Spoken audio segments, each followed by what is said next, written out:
Hey there, everybody. Welcome to the Friday Leadership Walk and Talk. I'm out here at Willow Lake again, and you can see behind me the cloudy sky, the big granite boulders, and in the middle ground, if you look carefully, you'll see some of the overwintering waterfowl, some of the overwintering ducks who stay here. And I didn't bring my binoculars, so I can't tell who they are. Oh, we'll figure out this Friday routine eventually.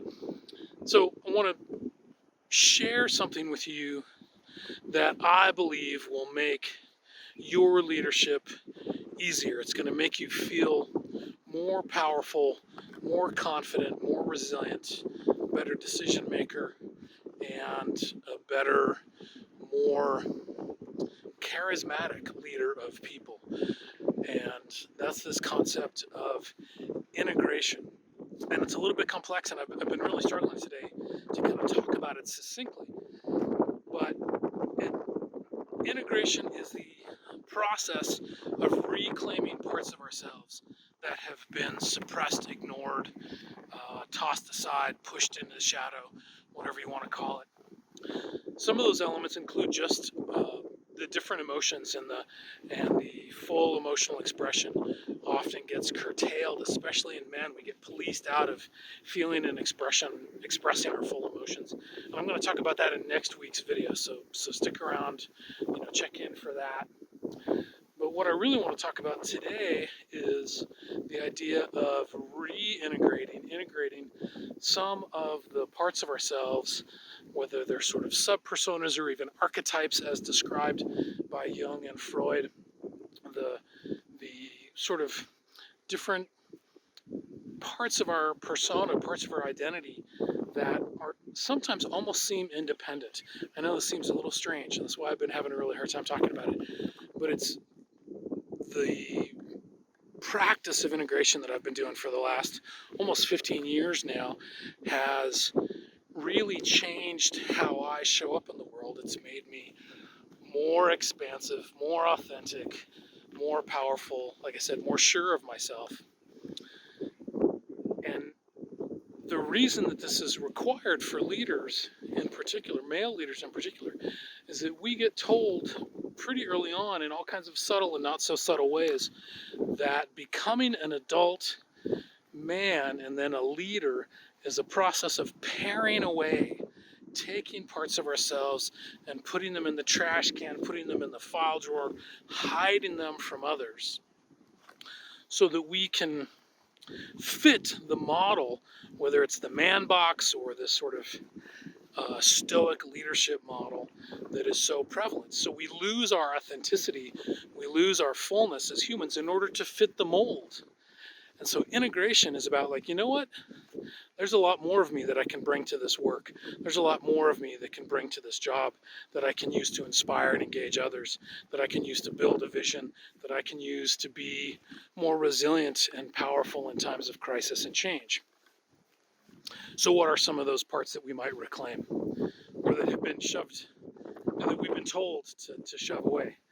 Obviously, for most men, we've been told to shun whatever might be feminine in us. We're told to carry our bodies in a certain way, pitch our voice in a certain way, respond to emotional complexities in a certain way. And we in order to form our masculine identity, we're told that we're required to shove away everything that even smells slightly of the feminine, which might include compassion, nurturing, self-care, listening, creativity, right? Those are all really important qualities for a 21st century leader. So we need to get those back, right, in order to succeed. Another sub-personality or archetype that we might have left behind or repressed is the wild one, the wild man. We all have an animal within us. We're not just brains on the top of a spine. We're embodied creatures. But we kind of get the message that in order to be civilized, in order to get to drive a car and use a computer, we have to ignore all of those embodied wild, slightly uncontrolled parts of ourselves.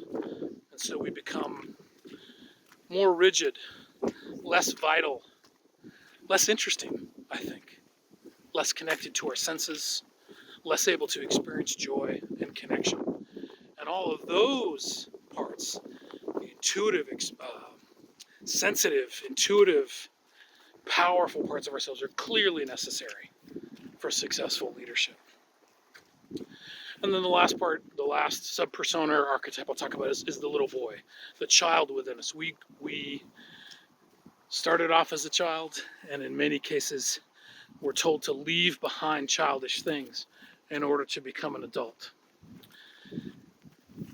And that does us a great disservice, because when we leave behind that inner child, we often leave behind curiosity, hopefulness, again, connection, and sort of big eyes looking out into the world. So if we don't have that curiosity, if we don't have that hopefulness, if we've left that behind along with our inner child, we are not going to be able to innovate, imagine new solutions, pivot into new fruitful territory when things get tough. So how do we reintegrate those energies? Do we walk around sucking our thumbs, holding a blanket, wearing a loincloth to be the wild man? No, we don't really need to do that. And I encourage for anybody who's brand new to this idea of integration to start off really small and gently. Part of my practice has been to imagine that I'm taking my little boy for a walk, and imagine being that 6-year-old again, and what would he want to do in this walk with me. I don't become the 6-year-old. That's not practical. That's not what the world wants of me. The world doesn't want me to be 6 years old. The world just wants me to have access to that 6-year-old energy. So, for example, my little boy might want to just smell the junipers. Not very pungent right now in the cold. That's interesting. The wild man in me, who I'm also taking for a walk, right, can feel that cold wind, can feel the temperature change on my cheeks and my face. He can feel the change underfoot from mud to gravel and back again. So just starting small, imagining what the little boy wants, imagining what the wild man wants. Now, integrating the feminine can be a little bit more challenging, because, again, there's so much inner policing that we do when we notice just a feminine way we might hold our hands, or when we might cry or leak a little bit at a movie. We police ourselves, and then other people police us fairly strongly in some cases, including women who might not feel safe around us when we are being a little more soft and a little more receptive.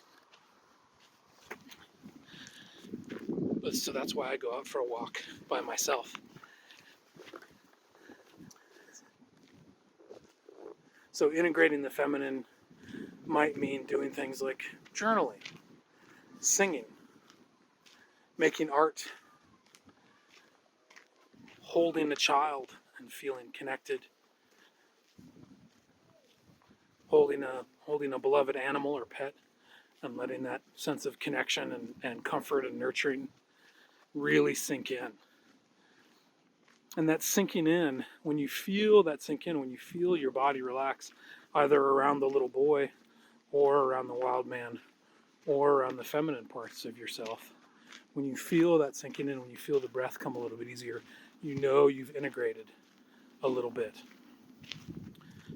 And it's a practice. Like I said, I've been doing it for 15 years, and I'm nowhere near being done. At some point, I'm going to get to start integrating the old man, the old wise man, right, as my hair gets grayer and grayer. So I'm going to leave it there. I've left you with some concepts and some tips about how you can access more leadership attributes by doing a little bit of integrative work and starting small and seeing what comes up, seeing what resistance comes up, seeing what happens when you're able to breathe and relax into it a little bit. And I'd love to hear from you what you think about this process and what your experience is.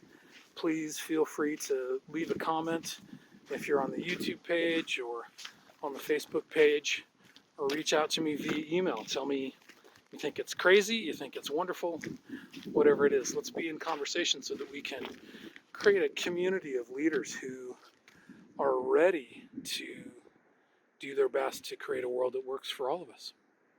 Thanks so much. I'm going to keep walking.